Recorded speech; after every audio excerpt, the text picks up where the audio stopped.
میں ڈاکٹر نازیہ بیگم جعفر خان ماریشس سے تعلق رکھتی ہوں۔ میرے مقالے کا عنوان ہے غزل میں فنی و فکری عناصر۔ غزل کے لغوی معنی ہیں عورتوں سے بات چیت کرنا یا عورتوں کی باتیں کرنا، اور اصطلاح میں اس کے معنی ہیں حسن و عشق کی باتیں کرنا۔ غزل کے سلسلے میں پروفیسر آل احمد سرور کا یہ شعر ملاحظہ فرمائیے: غزل میں ذات بھی ہے اور کائنات بھی ہے، ہماری بات بھی ہے اور تمہاری بات بھی ہے۔ پروفیسر رشید احمد صدیقی نے غزل کے متعلق کہا ہے کہ یہ اردو شاعری کی آبرو ہے۔ اردو ادب میں غزل کو جو اہمیت حاصل ہے وہ کسی تعارف و تشریح کا محتاج نہیں۔ ادب، فکر و فن دونوں مجموعے کا نام ہے، اور اردو غزل فکر کی حامل ہے اور فن کی بھی۔ اس مقالے میں غزل کے فکر و فن کا مختصر جائزہ لیا جائے گا اور چند اہم باتوں کو جمع کرنے کی کوشش کی جائے گی۔ غزل سب سے مقبول صنف شاعری ہے۔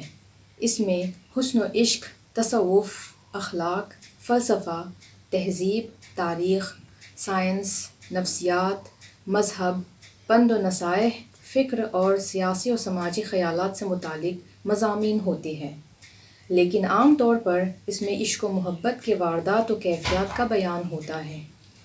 مشہور غزل گو شاعر اختر سعید خاں فرماتے ہیں: کوت: غزل کا فن نرم آنچ سے جلا پاتا ہے، بھڑکتے ہوئے شعلوں سے نہیں۔ قدیم غزل ہو یا جدید، اس کی اپنی ایک تہذیب ہے۔ وہ اشاروں اور کنایوں میں بات کرتی ہے، اونچی آواز میں نہیں بولتی۔ اس کا کمال گویائی برہنہ حرفی نہیں ہے۔ پیام زیر ٹھہرا ہوا، ایک تبسم ہونٹوں پر پھیلا ہوا۔ کبھی اس کے تبسم میں اشکوں کی نمی ہوتی ہے اور کبھی اشکوں میں تبسم کی جھلک۔ فن کا معنی ہے کسی بات کو کس طرح کہا جائے۔ فنی اعتبار سے غزل اشاروں اور کنایوں کی زبان ہے۔ غزل کا پہلا شعر مطلع کہلاتا ہے، جس کے دونوں مصرعے ہم ردیف و ہم قافیہ یا صرف ہم قافیہ ہوتے ہیں۔ باقی اشعار کو فرد کہتے ہیں، جن کے دوسرے مصرعے مطلع سے ہم ردیف و ہم قافیہ یا ہم قافیہ ہوتے ہیں۔ اگر ایک سے زیادہ مطلع ہو تو اس کو حسن مطلع کہتے ہیں۔ غزل کے آخری شعر کو مقطع کہتے ہیں، جہاں شاعر اپنے تخلص کا استعمال کرتا ہے۔ غزل کا ہر شعر ایک اکائی ہوتا ہے، یعنی ہر شعر کا الگ مطلب یا مضمون ہوتا ہے۔ ایک غزل میں کم از کم 5 اشعار ہوتے ہیں اور زیادہ کی کوئی حد مقرر نہیں۔ ردیف ایسے الفاظ یا افعال ہیں جن کی ہر شعر میں تکرار ہوتی ہے۔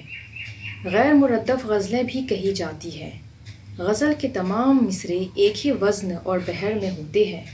غزل کے اشعار میں وہ تسلسل ہوتا ہے جو نماز کی آیتوں میں ہوتا ہے، اور اس میں وہی ربط ہوتا ہے جو کسی رقص کے حرکات و سکنات اور اداؤں میں ہوتا ہے۔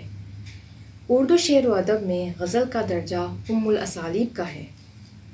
فنی اعتبار سے اردو غزل نے بہت سارے نئے رنگ و روپ نکالے۔ ولی دکنی کے ہاتھوں اس میں بھاشا کی شاعری کے الفاظ و جذبات داخل ہوئے، اور عربی و فارسی اصطلاحات ہندی مصطلحات میں تبدیل ہو گئیں۔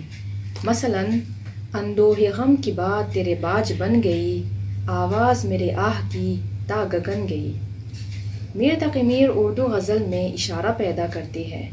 وہ کثرت سے تشبیہات و استعارات اور کنایوں کا استعمال کرتے ہیں۔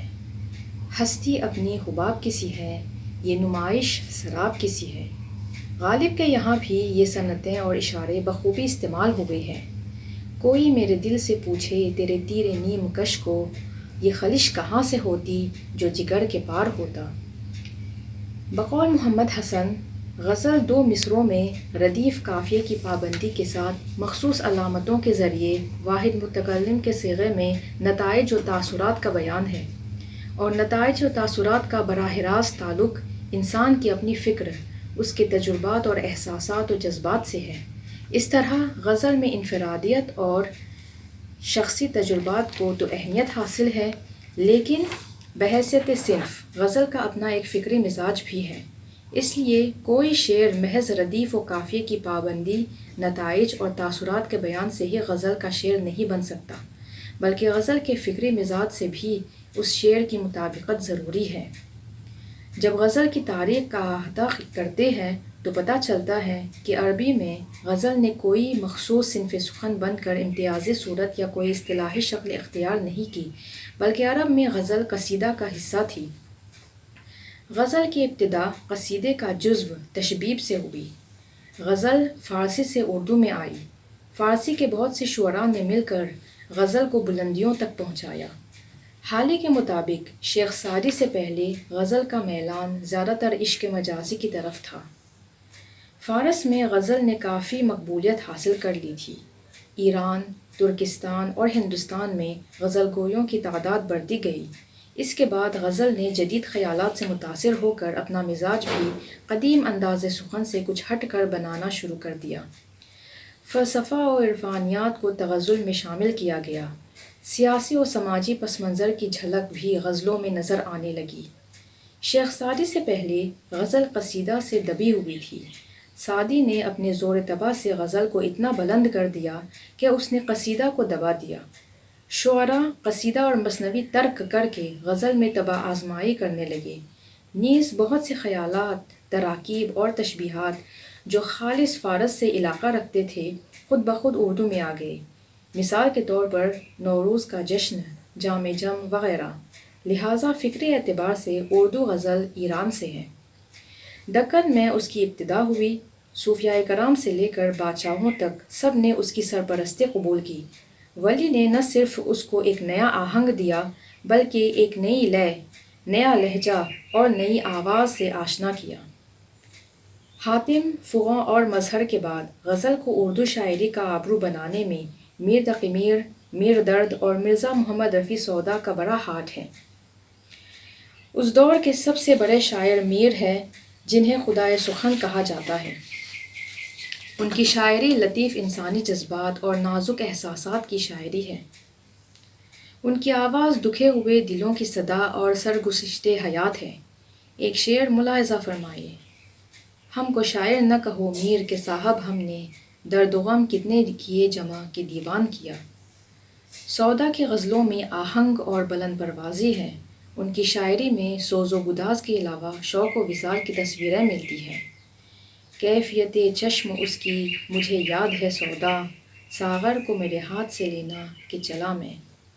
میر درد نے تغزل کو تصوف اور تصوف کو تغزل بنانے میں بڑی فنکاری کا مظاہرہ کیا ہے۔ جان سے ہو گئے بدن خالی، جس طرف تو نے آنکھ بھر دیکھا۔ غزل کے فکری مزاج کا سب سے اہم عنصر بلکہ بنیادی عنصر آزادہ روی ہے۔ چنانچہ غزل کے اشعار میں صرف عشق اور تصوف کا ہی بیان نہیں ہوتا بلکہ فرسودہ ضوابط اور معاشرے کے میکانیکی انداز نظر کے خلاف احتجاج بھی ہوتا ہے۔ آزادہ روی کے اس رجحان کے تحت جب غزل کو شعراء نے فرسودہ قواعد و ضوابط کے خلاف رد عمل کا اظہار کیا تو طنزیہ انداز پیدا ہو گیا۔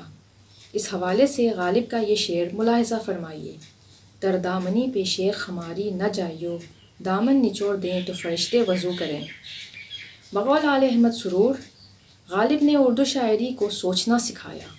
غالب نے اردو غزل کو فکر و خیال کی سطح پر نئے زمانے سے ہم آہنگ کرنے کی کامیاب کوشش کی ہے۔ سوال کرنے کا انداز غالب سے پہلے کسی شاعر کے یہاں نہیں ملتا۔ سوالات کے پیچھے بدلتے ہوئے وقت کا تقاضا تھا، اسی لیے تشکیک کے ذریعے ہر زمانے سے قریب ہونا غالب کا اپنا فن تھا۔ پکڑے جاتے ہیں فرشتوں کے لکھے پر ناحق، آدمی کوئی ہمارا دم تحریر بھی تھا۔ غزل کے فکری مزاج میں مذہبی رواداری بھی شامل ہے۔ غزل کے اشعار میں سخت گیری کے خلاف صدائے احتجاج پایا جاتا ہے۔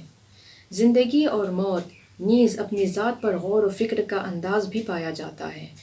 یہ انداز پہلے تو ولی سے لے کر غالب تک بھی ہر شاعر کے یہاں نظر آتا ہے، مگر فانی، یگانہ اور اصغر کے یہاں اس نے خصوصیت اختیار کر لی ہے جس کو وزیر آغا کی زبان میں بجا طور پر ذہنی برانگیختگی کا نام دیا جا سکتا ہے۔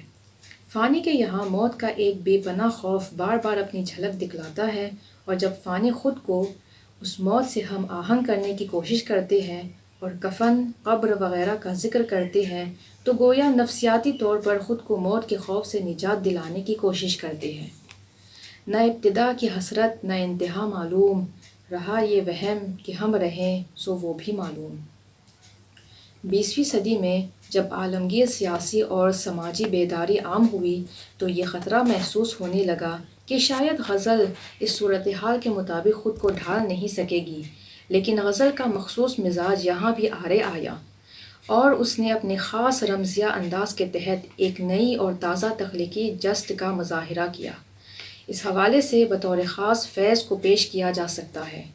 فیض کی غزلوں میں نہ صرف یہ کہ غم جانا اور غم دورہ کا باہمی ربط اجاگر ہوا، بلکہ سیاسی تشدد، زبان بندی اور قید و بند کے خلاف ایک احتجاج بھی سامنے آیا۔ بہرحال فیض پرانی علامتوں کو ہی نئے معنوں میں استعمال کرتے ہیں۔ دنیا نے تیری یاد سے بیگانہ کر دیا، تجھ سے بھی دل فریب ہے غم روزگار کی۔ غزل نے جدید عہد میں حیت کی تبدیلی قبول نہیں کی، مگر اندرونی تبدیلی ضرور قبول کر لی، یعنی فکر میں تبدیلی آئی مگر اس کی شکل میں نہیں۔ میر، سودا اور درد کی غزل گوئی حقیقت میں تنقید حیات ہے۔ قائم چاند پوری نے اس روایت کو آگے بڑھایا اور داخلی کیفیات و معنوی انداز فکر کو اہمیت دیتے ہوئے غزل گوئی کو ایک وقی مشعلہ بنانے کی کوشش کی۔ آتش تک پہنچتے پہنچتے غزل کا موضوع ہی بدل گیا۔ میر کی غزل میں درد مندی ہے تو مومن اور غالب کے یہاں نازک خیالی ہے۔ جدید غزل نے قدیم روایت سے استفادہ تو کیا ہی، ساتھ ہی ساتھ نئی زندگی کی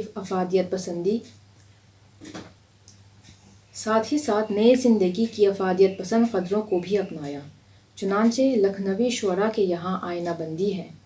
حالی اور اقبال کی شاعری میں سیاسی اور سماجی رجحانات پائے جاتے ہیں۔ انقلاب و ترقی پسندی نے زندگی کے معاصرانہ تقاضوں کا ساتھ دیتے ہوئے نئے ادب اور جدید غزل سے خاص و عام سے روشناس کیا، لہٰذا پرانے تجربوں نے نئے تجربوں کی بنیاد ڈالی۔ خیالات کا تنوع، وسعت مضامین، زبان کی سادگی، سوز و گداز، اشارے کنائے، ایجاز و اختصار، روانی و ترنم اور آفاقیت غزل کی اہم خصوصیات ہے۔ اسی لیے تمام اصناف سخن میں صنف غزل کو یہ فخر حاصل ہے کہ وہ ہر دور اور ہر خاص و عام میں مقبول رہی ہے۔ شکریہ۔